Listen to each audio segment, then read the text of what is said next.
The stranger rode into Dusty Creek, Wyoming on a Tuesday afternoon in June of 1882.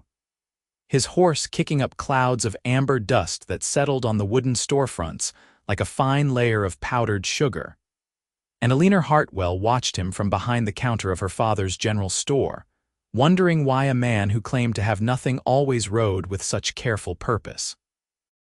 Eleanor had turned 22 that spring, old enough that the town gossips whispered about spinsterhood behind their gloved hands, young enough that her father still believed some decent rancher would come along and sweep her off her feet. She had auburn hair that she kept pinned in a practical bun, green eyes that missed nothing, and a mind sharp enough to run the store's books better than her father ever had. Her mother had died of fever 3 winters back, leaving Eleanor to manage both the household and help her aging father with the business that kept food on their table. The cowboy dismounted with the fluid grace of a man who had spent more nights under stars than roofs. He was tall, broad-shouldered, with dark hair that touched his collar and eyes the color of storm clouds rolling across the prairie. His clothes were worn but clean, his boots scuffed from miles of travel, and his gun belt sat low on his hips with the ease of familiarity. When he stepped through the door, removing his hat, Eleanor noticed the way the late afternoon sunlight caught the dust motes around him, making him look almost ethereal, like something conjured from the frontier itself. "Afternoon, miss," he said, his voice rough from disuse as though he spent more time talking to his horse than to people. "Need some supplies. Flour, coffee, beans if you have them, ammunition for a Winchester." Eleanor moved efficiently through the store, gathering the items. Her father had gone to Cheyenne for the week on business, leaving her alone to mind things. She was used to solitude, used to handling men who drifted through town looking for work or trouble or both. But something about this one made her pulse quicken in a way she could not quite explain. "Passing through?" she asked, wrapping the flour in brown paper. "Always am," he replied, a hint of something sad crossing his features. "Never stay anywhere long, must get lonely." He met her eyes then, and she saw depths there she had not expected, pain, maybe loss. The kind of weight a man carried when he had seen too much and loved too little. "Lonely is safer than staying, miss. A drifter does not leave roots, does not cause problems for good folks." She tallied his purchases, named the price. He paid in silver coins from a leather pouch, his fingers brushing hers as he counted out the money. The touch sent electricity up her arm, unexpected and startling. Their eyes met again, held for a moment too long. "You have a name, drifter?" Eleanor asked, surprising herself with her boldness. A ghost of a smile touched his lips. "Folks call me Cole Brennan, Eleanor Hartwell. My father owns this store." "Pleasure, Miss Hartwell." He gathered his supplies, tipped his hat. "Much obliged." She watched him leave, watched him secure the parcels to his saddle with practiced efficiency. Something made her follow him to the door, made her call out before wisdom could stop her tongue. "Mr. Brennan, we are looking for someone to help repair the roof, storm damage from last month.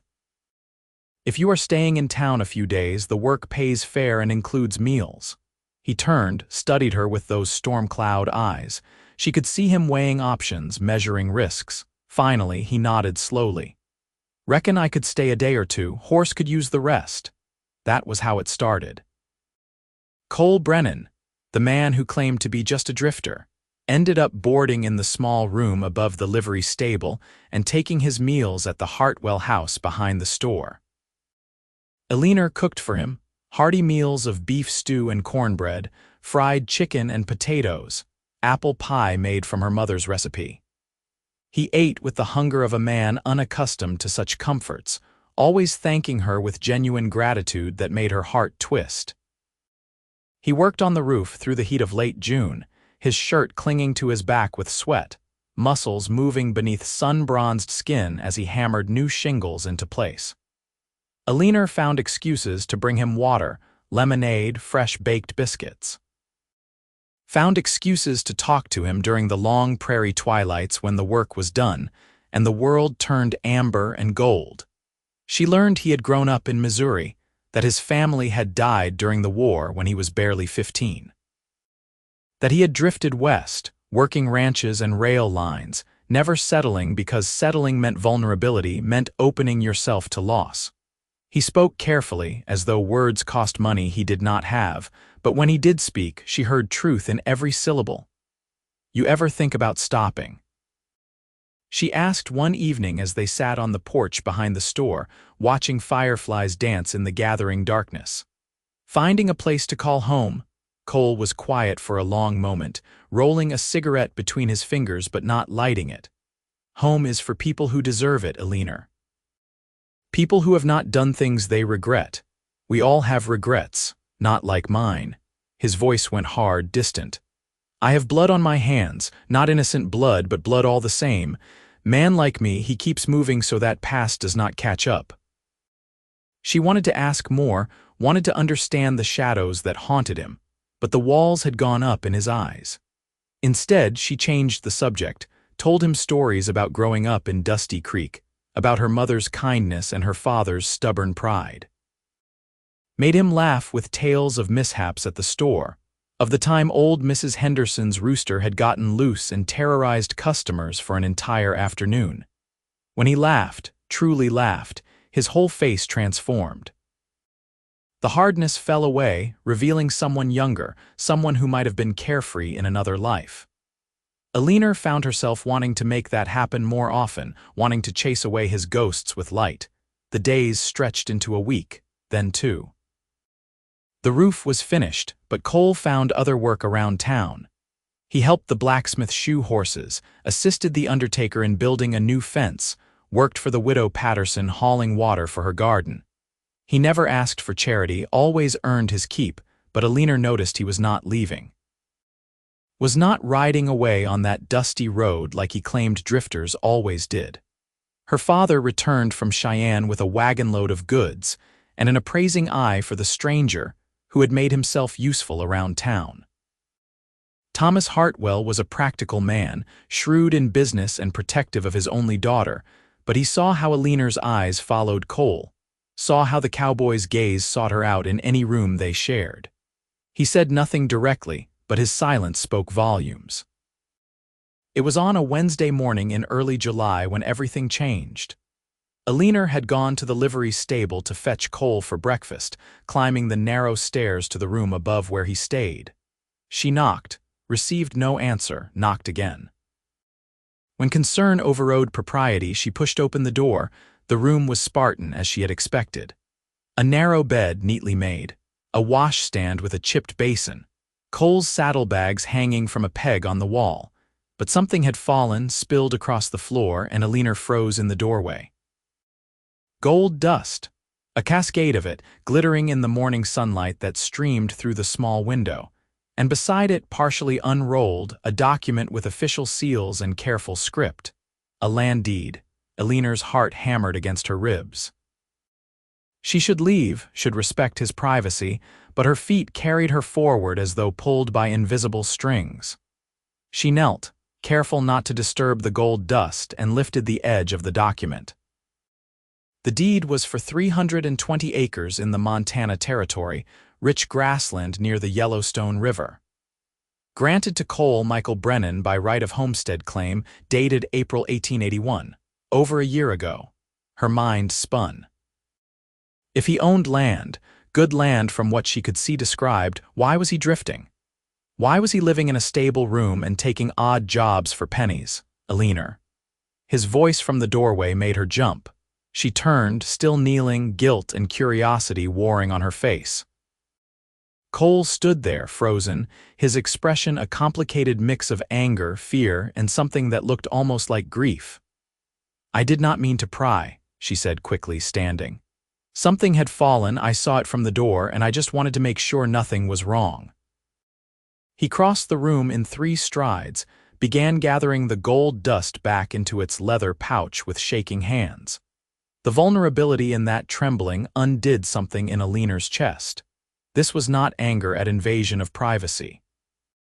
This was terror at being seen, truly seen in a way he had clearly been avoiding. "Cole, talk to me," she said softly. "Please?" I should have left, he muttered, more to himself than to her. Should have ridden out 2 weeks ago. I knew better than this. I always know better than this.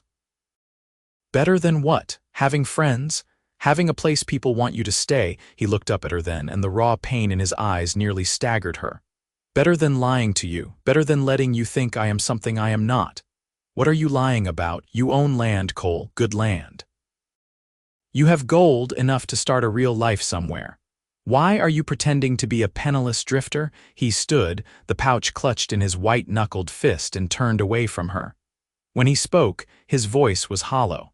Because the man who owned that land before me was my brother. Daniel Brennan. He was 24 years old, full of dreams about building a ranch, raising cattle, making something of himself. He filed the claim, worked the land for a year to prove it up, and 3 days after the deed came through, he was murdered. The word hung in the air like smoke. Eleanor pressed a hand to her stomach, steadying herself.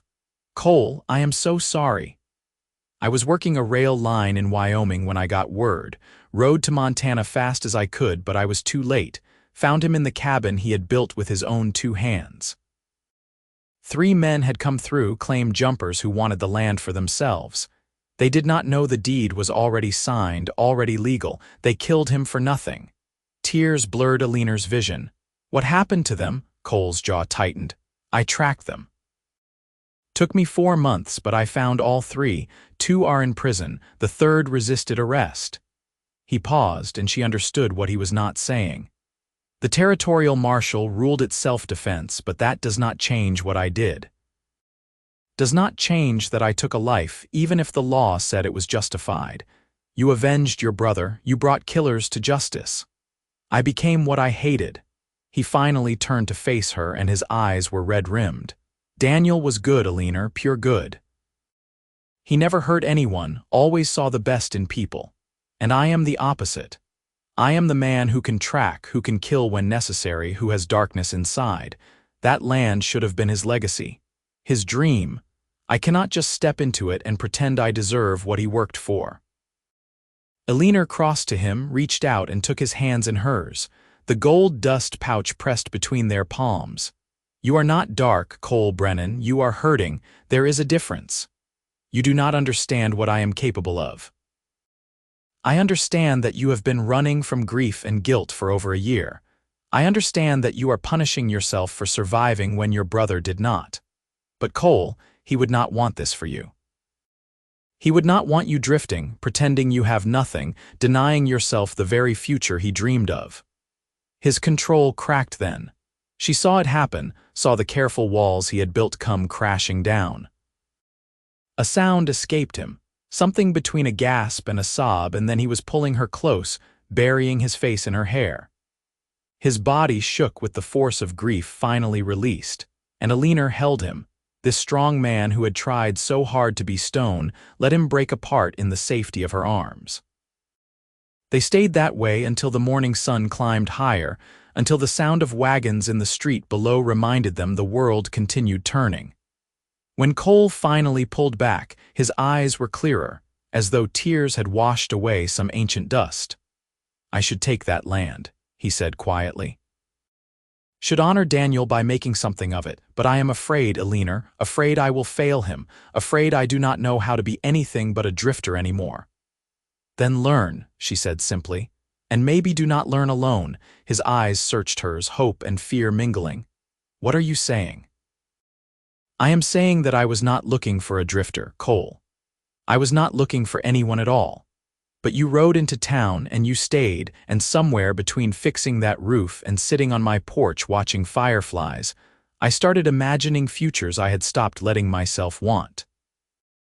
She took a breath, gathered her courage. Come to Montana, build your brother's dream, and let me come with you. Eleanor, you do not know what you are saying. You have a life here, a father who needs you, a business. My father is already talking about selling the store and moving to Cheyenne to be near my aunt. His lungs are weak, the high prairie air is hard on him. He wants me settled, happy, and I am 22 years old, old enough to know my own mind. She squeezed his hands. I am not some fragile flower who needs protecting from hard work or frontier life. I have been running a business since I was 17. I know how to manage money, keep accounts, work until my hands bleed if necessary. I can help you build something real." "It is not about capability," Cole said, his voice rough with emotion. "It is about deserving you, about being worthy of the gift you are offering." "Then become worthy," Eleanor said fiercely. "Not for me, but for yourself, for Daniel. Stop running and start living. If you ride away from Dusty Creek tomorrow, I will understand. I will not chase you. But if you stay, if you let me into your life, your real life with land and dreams and maybe someday a home, then I promise I will stand beside you through whatever comes." Cole looked at her for a long moment, and Eleanor saw the exact instant he stopped fighting, stopped running, stopped hiding. Saw him make the choice to be brave, to reach for something he wanted even though it terrified him. "I am not good with words," he said. "I do not know how to say pretty things or make promises that sound like poetry. But Eleanor Hartwell, you are the finest person I have ever known, and if you will truly have me, then I swear I will spend every day proving I can be the man you see in me." She smiled, tears spilling down her cheeks, and kissed him. It was not her first kiss, but it was her first one that mattered, first one that tasted like future and hope and homecoming. His arms came around her, strong and sure, and for a moment they were the only two people in the world. Planning to move to Montana took the rest of the summer. Eleanor's father, as she had predicted, was more relieved than upset. Thomas Hartwell had watched his daughter tend a dying town with diminishing prospects, had worried she would sacrifice her youth on the altar of duty. He sold the store to a family moving in from Nebraska, made arrangements to transfer to Cheyenne, and gave his blessing with genuine joy. "Cole is a good man," Thomas told Eleanor one evening as they packed her mother's china into crates. "He has hurt in him, I can see that, but he has honor too. He will take care of you." "We will take care of each other," Eleanor corrected gently. Her father smiled. "Yes, I suppose you will." They were married in late August in the small white church on the edge of town, with half of Dusty Creek in attendance despite their short acquaintance. Eleanor wore her mother's wedding dress, altered to fit her slighter frame, and carried wildflowers that Cole had ridden out to pick himself. He wore a new suit purchased specially for the occasion, looking uncomfortable but determined in the starched collar and pressed wool. The Reverend spoke about commitment and faith, about building lives on solid foundations. Eleanor barely heard the words. She was too focused on Cole's face, on the way his eyes never left hers, on the gentle pressure of his calloused hand holding hers as though she was something precious and breakable. When the Reverend pronounced them man and wife, Cole kissed her with a tenderness that made her forget the watching crowd, forget everything except the feeling of finally being exactly where she belonged. They left for Montana the next morning, riding out in a wagon loaded with supplies, tools, Eleanor's belongings, and the start of their new life.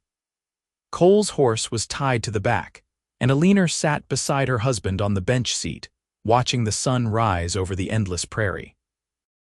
3 days into the journey, she looked over at him and felt a rush of certainty so strong it stole her breath. "What?" he asked, noticing her gaze. "I am happy," she said simply. "Maybe the happiest I have ever been." Cole reached over, laced his fingers through hers. "Me too. Did not think I was allowed to be, but here I am." The Montana territory unfolded before them in shades of gold and green. They reached the land in mid-September, when aspens were turning yellow and the air carried the first whisper of autumn. The cabin Daniel had built still stood, sturdy and weathered, overlooking a valley where a creek cut through grassland that rolled toward distant mountains. It was beautiful in a way that made Eleanor's throat tight, beautiful and lonely and full of potential. Cole dismounted slowly, staring at the cabin as though seeing a ghost. Eleanor climbed down, went to stand beside him, slipped her hand into his. "Tell me about him," she said softly. "Tell me about Daniel," and so he did. As they unloaded the wagon and explored the property, Cole spoke about his younger brother for the first time since the murder. Talked about how Daniel had been the one with dreams while Cole had been the practical one. How Daniel could gentle any horse and make friends with every stranger. How he had written letters full of excitement about this place, about his plans for a herd and a real ranch house and maybe someday a family. He wanted to call it Brennan's Hope, Cole said, standing in the cabin's main room where afternoon light spilled through the windows. Said it was about hope for the future, hope for building something lasting. Then that is what we will call it, Eleanor said firmly. Brennan's Hope Ranch. We will build what he dreamed and we will remember him in everything we do. That first winter tested them in ways Eleanor had never imagined. The work was relentless, the cold brutal, the isolation absolute. But they labored side by side, repairing the cabin, reinforcing the barn, using some of the gold dust to purchase cattle from a neighboring ranch 20 miles away. Cole proved to be an exceptional cattleman, his years of drifting having taught him every aspect of the trade.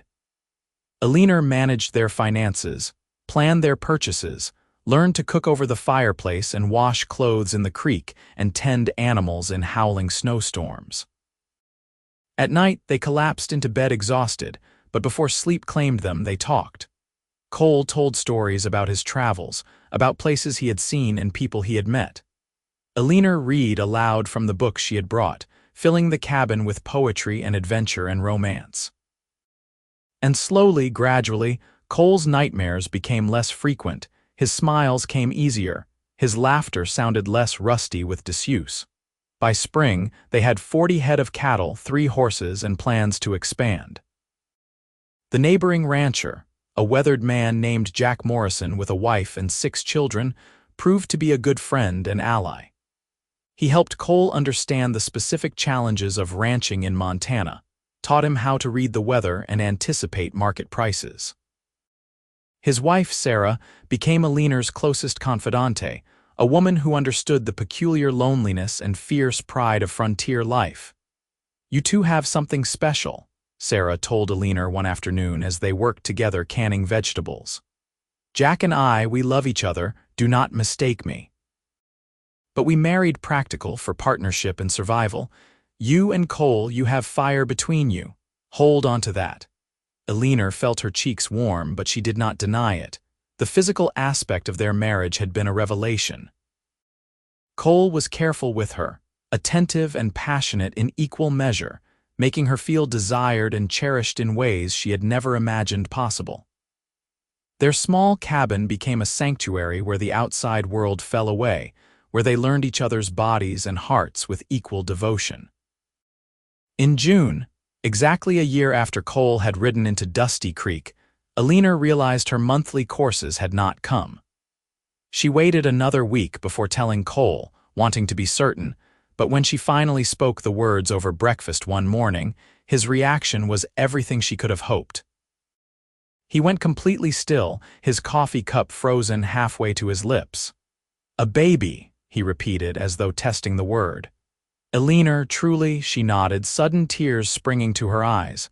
"I think so, I am almost certain."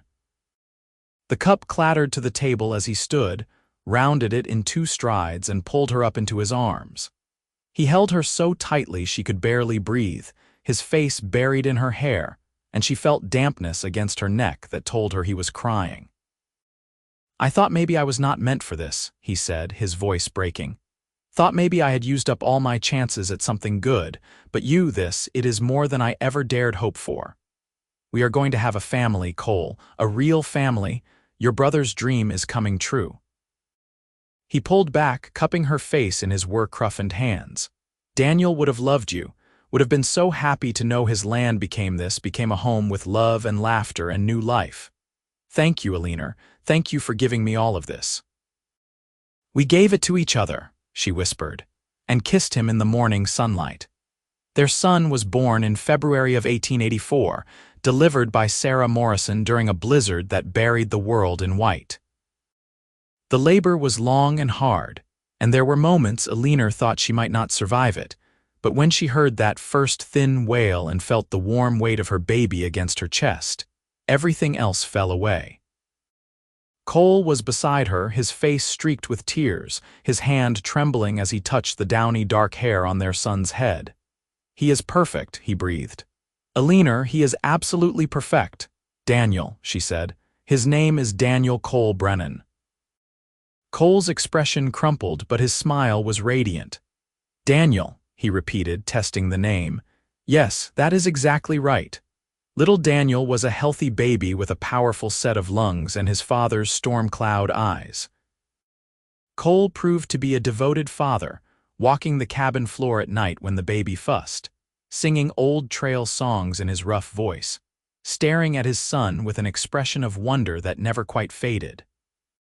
Eleanor watched her husband transform from a man still learning to accept happiness into someone who embraced it fully, who understood that joy was not a betrayal of the past, but an honoring of it. The ranch prospered. By 1885, they had doubled their herd and hired 2 ranch hands to help with the work. They added rooms to the cabin, transforming it into a proper house with a parlor and separate bedrooms, and a kitchen large enough for the family Eleanor dreamed of expanding. The gold dust that had started everything was invested wisely, used to purchase more land, better breeding stock, equipment that made their lives easier. In the spring of 1886, Eleanor gave birth to twins, girls this time, with her auburn hair and their father's strong features. They named them Rose and Lily, after flowers that grew wild in the valley each summer. Cole handled 2 infants with the same calm competence he brought to everything, often sitting in the rocking chair he had built himself with a baby sleeping on each shoulder while Eleanor caught a few precious hours of rest. How did I get so lucky? He asked her one evening, his voice full of awe as he watched her nurse Rose while Lily dozed in the cradle. This is not luck, Eleanor replied, smiling at him. This is what you built, what we built together. You stopped running, Cole, and look what happened. Look what was waiting for you. On the 5th anniversary of Daniel's death, Cole rode out to a spot on the highest hill of their property. Eleanor accompanied him, along with 3-year-old Daniel, who rode in front of his father, and the twins sleeping in packs on their backs. They placed flowers on a wooden marker Cole had carved, simply inscribed with Daniel's name and dates. I made something of your dream, brother, Cole said quietly, his hand resting on the marker. Built the ranch you imagined, filled it with life and love. I think about you every day. Thank you for leading me here, even though the path was soaked in sorrow. I hope wherever you are, you can see what became of Brennan's hope. Eleanor stood beside him, their son between them, their daughters sleeping against their bodies, and felt the rightness of the moment settle into her bones. This was what they had fought for, worked for, built from grief and gold dust, and a land deed that represented one man's dream and another man's redemption. The years unfolded in seasons of work and love. Young Daniel grew into a bright, curious boy who adored the ranch and followed his father everywhere, learning to ride and rope and gentle horses with his uncle's natural gift. The twins were inseparable, chattering to each other in their own private language, helping their mother in the kitchen and garden, filling the house with laughter and occasional arguments that ended as quickly as they began.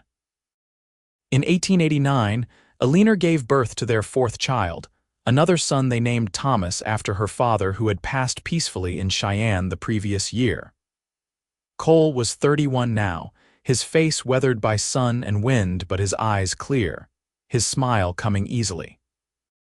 Eleanor was 29, her hands work-worn but capable, her body strong from years of frontier life, her heart full in ways she had never imagined possible back in that general store in Dusty Creek. They hired more hands as the ranch grew, until Brennan's Hope was one of the most successful operations in the territory. But success never changed the core of who they were. Cole remained humble, always ready to help a neighbor, never forgetting where he had come from or what had brought him to this life. Eleanor managed their growing enterprise with skill, keeping meticulous records, making sound investments, ensuring their children would inherit something solid and lasting. On quiet evenings, after the children were asleep and the ranch work was done, they would sit together on the porch Cole had added to the house, watching the sun set over the mountains. Sometimes they talked, sharing dreams and memories and plans for the future. Sometimes they simply sat in comfortable silence, his arm around her shoulders, her head resting against his chest, listening to the night sounds of the land they had claimed together. "You ever regret it?" Cole asked one such evening. Leaving Dusty Creek, taking a chance on a drifter with shadows, Eleanor looked up at him, saw the vulnerability that still sometimes surfaced even after years of happiness. "Never once," she said firmly. "You were exactly what I needed, Cole, what I did not even know I was waiting for. And look what we made." She gestured toward the house where their children slept, toward the barns and pastures, toward the life they had built from almost nothing.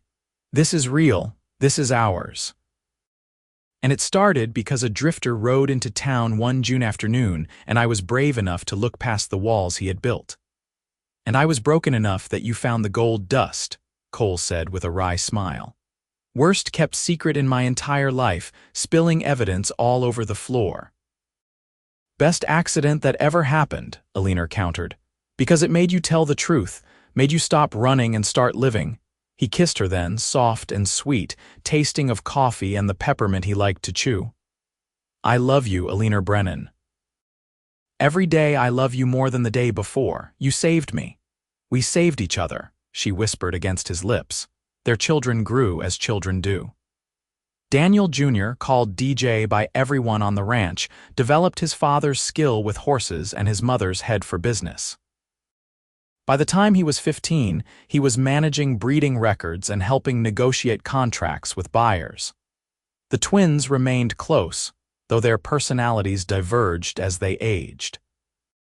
Rose was quiet and thoughtful, content to help her mother with the household and develop her considerable talent for painting. Lily was bold and adventurous, learning to rope and ride as well as any ranch hand, declaring she would run a ranch of her own someday. Thomas, the youngest, was gentle-natured and bookish, devouring every volume in their growing library and talking about becoming a lawyer or teacher. In 1895, when DJ turned 18, Cole sat him down for a serious conversation. "This ranch is your inheritance, son. You and your sisters and brother. But inheritance means responsibility. It means understanding where this came from and honoring those who made it possible." He told DJ about Daniel, about the murder and the grief, and the year of running before Eleanor changed everything. About the gold dust and land deed that had sparked a love story and a legacy. DJ listened with the intensity that characterized him, his storm cloud eyes, so like his father's, never wavering. "I will make you proud, Pa," DJ said when the story was finished. "I will make Uncle Daniel proud too. This ranch, this family, it is everything to me." Cole embraced his son, this young man who stood as tall as him now, who had his brother's kind heart and his wife's fierce determination. "You already make us proud, DJ, every single day." That same year, Montana achieved statehood, and the territory they had homesteaded became part of the growing nation. The Wild West was slowly being tamed, fences going up across open range, towns growing into cities, the frontier era drawing to a close. But on Brennan's Hope Ranch, life continued much as it always had, shaped by seasons and cattle and the bonds of family. Eleanor's hair began to show threads of silver, Cole's temples went gray, but they moved through life together with the ease of people who had weathered every storm side by side. They had faced droughts and blizzards, cattle diseases and market crashes, injuries and illnesses, and all the countless challenges of frontier life. Through it all, they had held fast to each other, their love deepening with each passing year into something unshakable. In 1899, as the century drew to a close, they celebrated their 15th anniversary with a party that brought together every friend and neighbor within 50 miles. The house was filled with music and laughter, food and dancing, children running wild in the summer twilight. Cole stood on the porch watching it all, Eleanor tucked against his side, and marveled at what had grown from that single moment when a lonely woman had found gold dust and a land deed in a drifter's saddlebag. "What are you thinking?"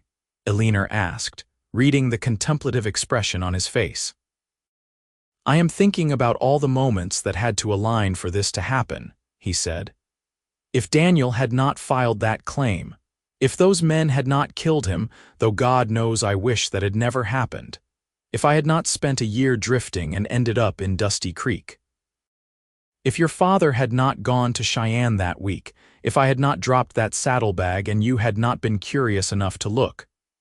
"That is a lot of ifs," Eleanor said softly. "It is, and every single one of them led me to you, led us to this."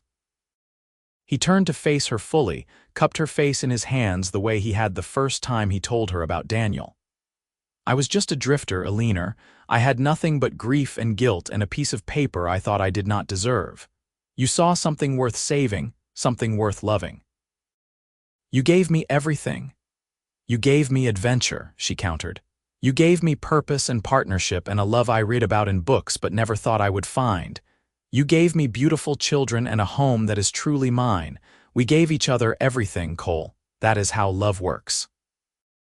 Around them, their children laughed and played, their friends celebrated, their land stretched out under darkening skies filled with the first glittering stars.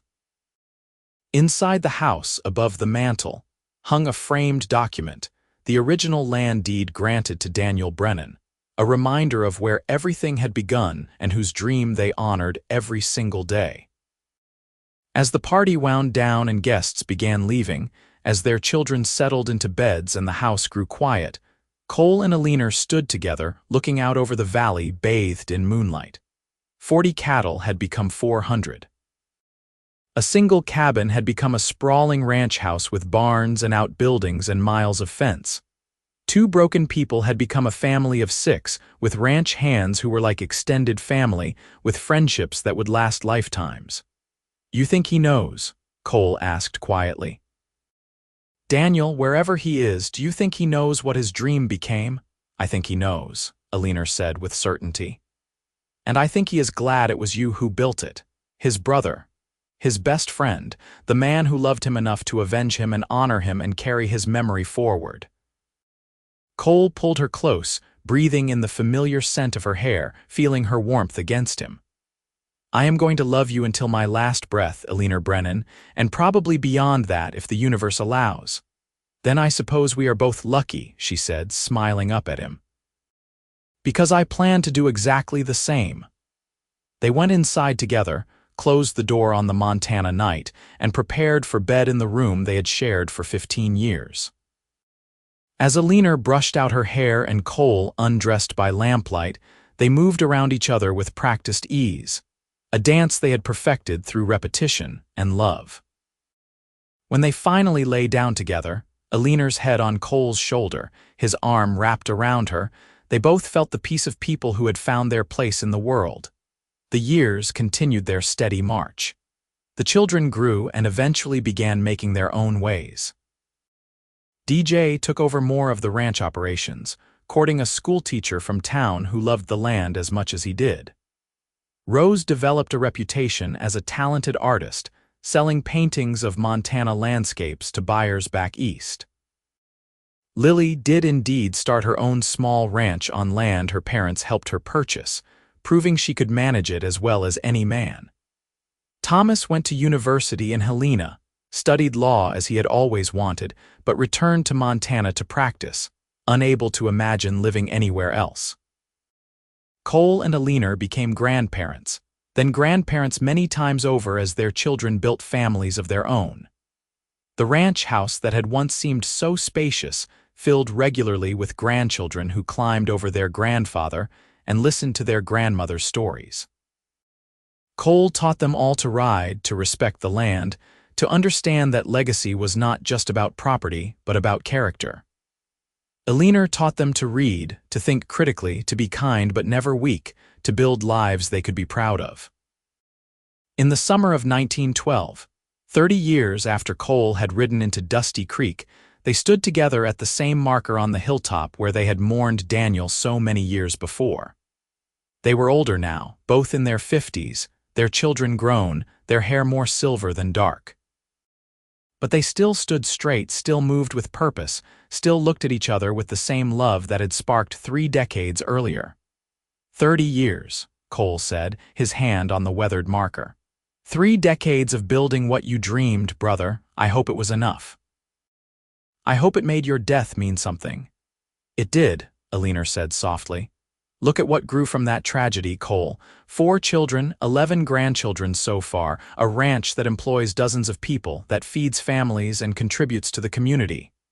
Daniel's dream did not die with him. It multiplied, it expanded, it became something even bigger than he imagined. Cole nodded, blinking back tears that came easier in old age than they had in youth. He would have liked you, Eleanor, would have called you sister and meant it, would have loved watching our kids grow up on his land. Our land, Eleanor corrected gently. Yours and mine and his all woven together. That is the magic of it, Cole. Nothing was lost. Everything transformed into something new. They walked back down the hill together, moving slower than they once had but still steady, still strong. The ranch spread out before them, thriving and alive, full of the sounds of cattle and horses, of workers calling to each other, of family. This was Brennan's hope, built from gold dust and a land deed and the courage to believe that drifters could stop drifting, that wounded hearts could heal, that love was the strongest foundation anyone could build upon. That evening, sitting on their porch as the sun painted the sky in shades of orange and pink, Eleanor took Cole's hand and laced their fingers together, studying the way their aged hands fit, the way they always had, perfectly matched despite weathered skin and prominent veins. If you could go back, she asked, a familiar question they had explored many times over the years, would you change anything? Cole considered, as he always did, giving the question the respect it deserved. I would save Daniel if I could, would prevent his death and let him build this himself. But barring that, barring the things I cannot change, no, I would not change a single moment of what we built together. Not even the hard parts, the winters when we nearly starved, the times I cried from exhaustion, the babies we lost before they drew breath. They had endured miscarriages between the children, pregnancies that had not taken, grief that had tested but never broken them. Cole squeezed her hand, brought it to his lips. Especially not the hard parts, he said firmly, because those are what made us strong enough to appreciate this. To recognize how blessed we are. Easy love is shallow, Eleanor, but love that survives fire and ice and heartbreak, that is eternal. That is what we have. She leaned her head on his shoulder, watching their grandchildren play in the yard under DJ's watchful eye, watched the sun sink lower toward the mountains, felt the evening breeze carry the scent of grass and cattle and home. I found gold dust in your saddlebag, she murmured, almost to herself. But the real treasure was you, was the man you became when you let yourself stop running, was the life we built and the family we made and every single moment of these 30 years. You were the treasure, Cole countered. You were the one who saw past the walls and the lies and the fear. You were the one brave enough to say, come with me, build something, be something more than the grief that haunts you. I just had the good sense to listen. They sat in comfortable silence as darkness gathered, as stars began to prick the deepening sky, as lamps were lit in the house behind them.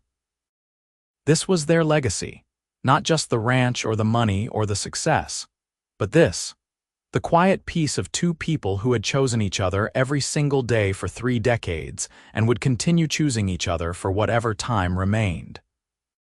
Inside the house, their son DJ was putting his own children to bed, continuing the cycle they had started. In town, their daughter Rose was teaching art to students who would carry beauty forward. On her ranch, Lily was managing her herd with the competence they had instilled in her. In Helena, Thomas was arguing cases and fighting for justice, using the education they had sacrificed to provide. 4 children, 11 grandchildren and counting, all of them carrying forward the values that Cole and Eleanor had built into the foundation of Brennan's hope. When I am gone, Cole said suddenly, breaking the peaceful silence, I want you to know that you made every single day of my life worth living. I want you to remember that I died a happy man, which is more than I ever dared hope for when I was 24 and alone and convinced I was cursed." "Do not talk about dying," Eleanor said, though without heat. They were both practical people who understood mortality. "We have years yet." "Maybe," Cole agreed. "But just in case I want it said, I want you to know that finding you was the best thing that ever happened to me. Better than the land, better than the ranch, better than anything except maybe our children, and even they came from you.